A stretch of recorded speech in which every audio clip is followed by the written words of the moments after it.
He was driving to his own wedding when he picked up that specific Romani woman. What she told him about his bride made him turn around at the very doors of the registry office and run away. "Your bride is pregnant, but the child isn't yours." These words from a stranger made him call off the wedding just 2 minutes before the ceremony. How could a simple hitchhiker know such a terrible truth? Being late for the wedding, Jan drove the young gypsy woman to Saks, and when he saw his bride, she whispered a terrible secret in her ear. Young Sokolov woke up from the ringing of the alarm clock and realized that he had overslept. Today was the most important day of his life. Private wedding. The ceremony in Saks began at 11 o'clock, and it was already 11:30. Devil! He jumped out of the bed, dressed in a suit in 5 minutes, and flew out of the house. The wedding had to be perfect. Christina, his fiancée. I planned this day for a whole year. Every detail, every minute was scheduled. It was impossible to be late. Ian raced around the city, breaking all the rules. Saks was a 5-minute drive away, when, on the side of the road, he saw a girl voting on the road. He never usually took a hitchhiker, but something made him slow down. The girl was a young woman of about 20 years old in a bright long skirt and a headscarf. Gypsy. She quickly ran to the car. "Thank you for stopping," she gasped.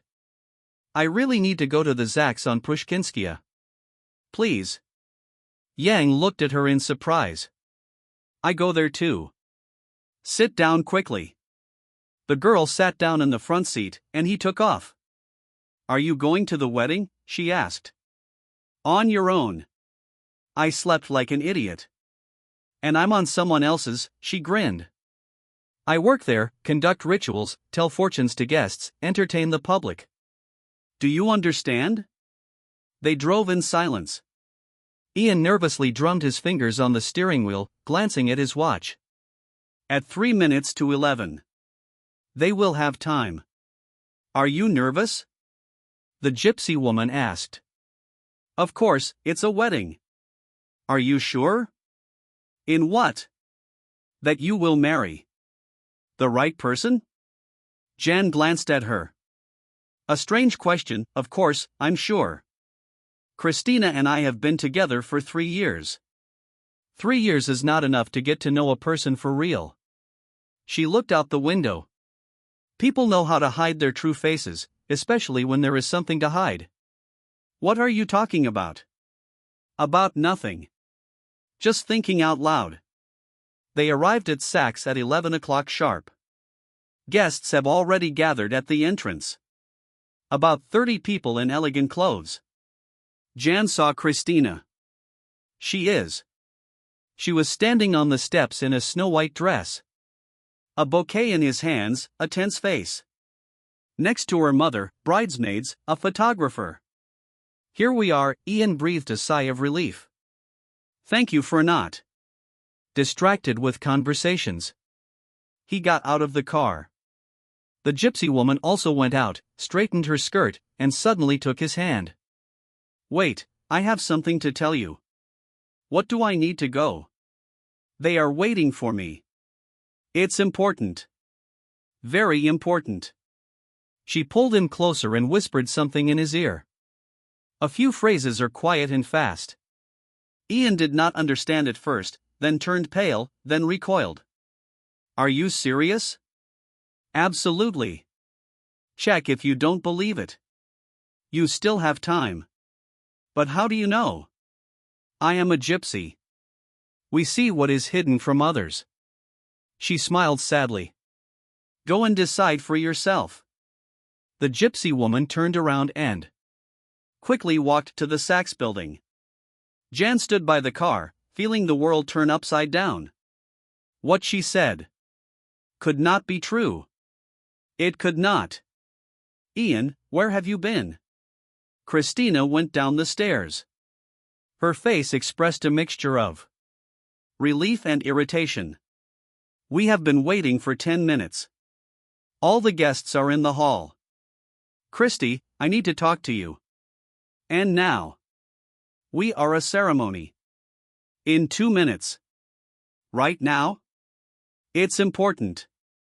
He took her by the hand and took her aside, away from the guests. What happened? She nervously fiddled with the bouquet.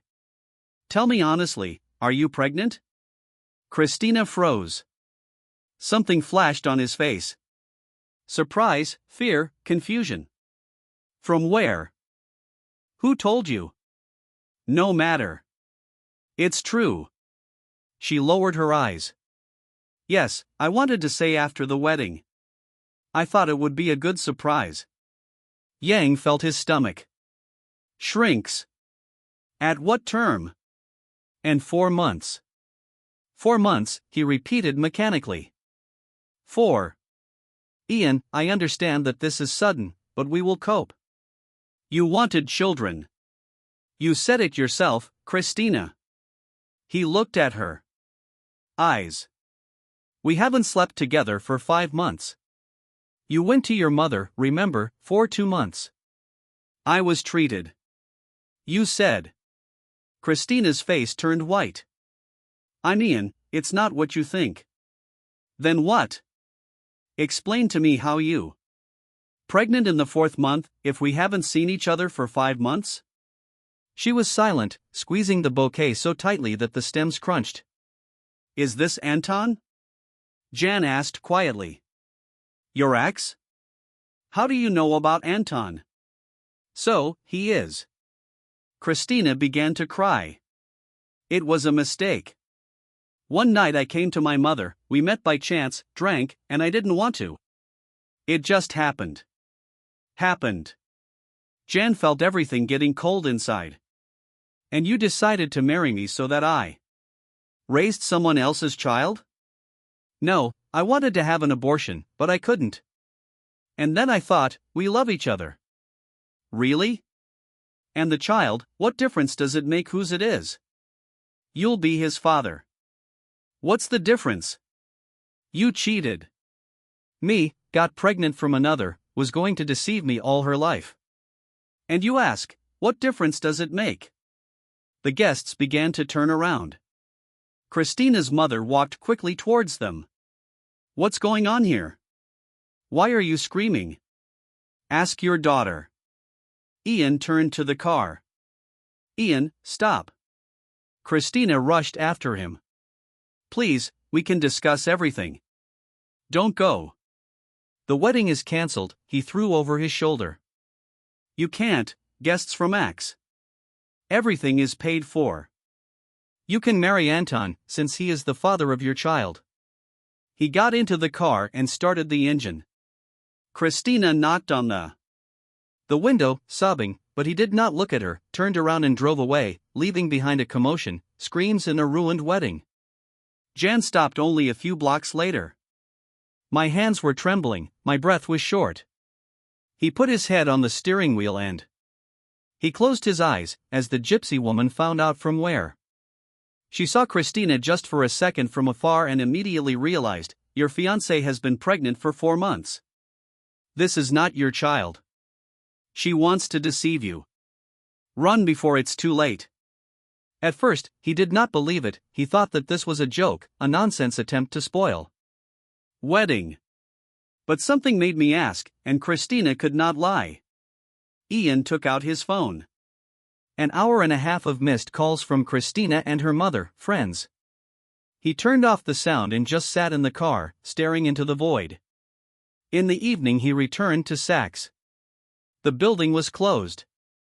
There have been no guests for a long time. Only on the steps sat the same gypsy woman, smoking a thin cigarette.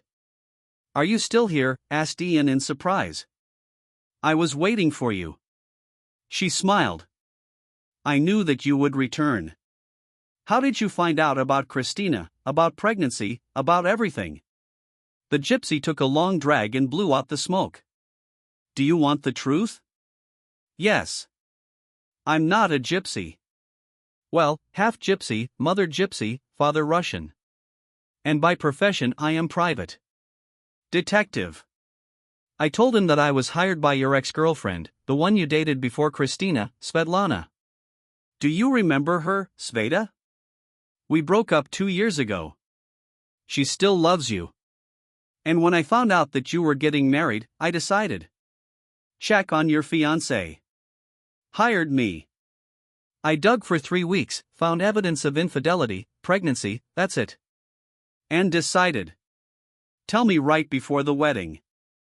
I wanted it earlier, but you didn't answer letters, phones. Svetlana could not do it herself. Fit.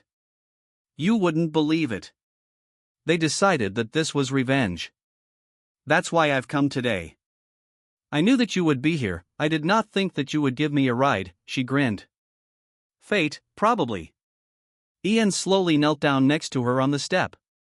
So, no gypsy abilities. There are abilities, but they are called observation, logic, and a 3-week investigation.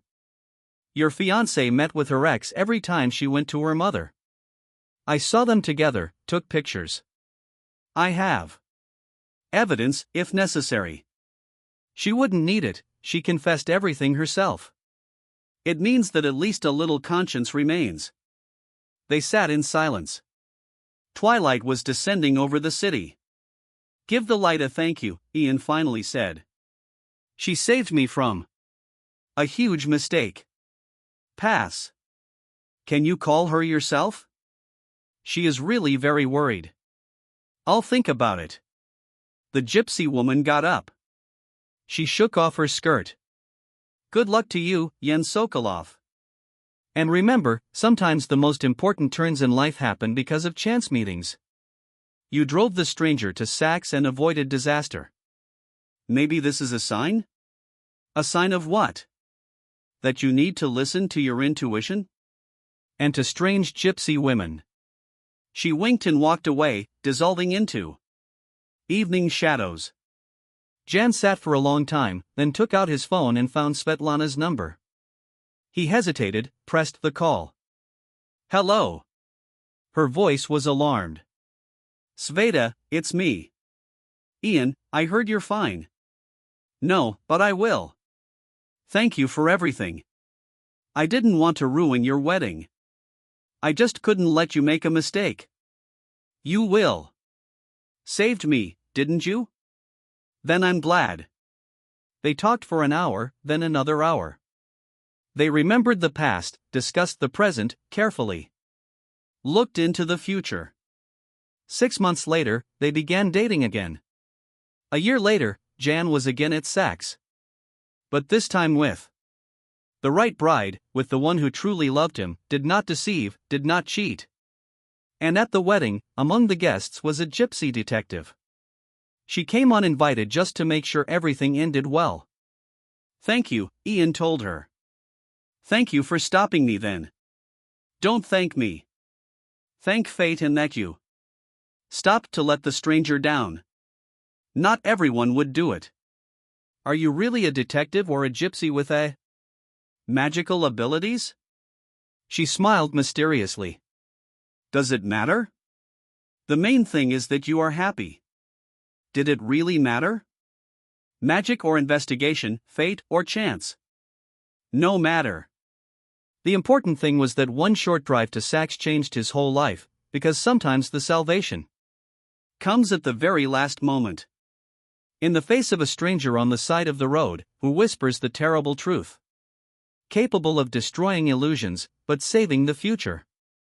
And you need to have the courage to hear this truth, even when to the altar. There are only a few steps left, because it is better to cancel a wedding than to live a life of deception, and it is better to learn the truth from of an unknown gypsy woman than to spend years on a love that never existed.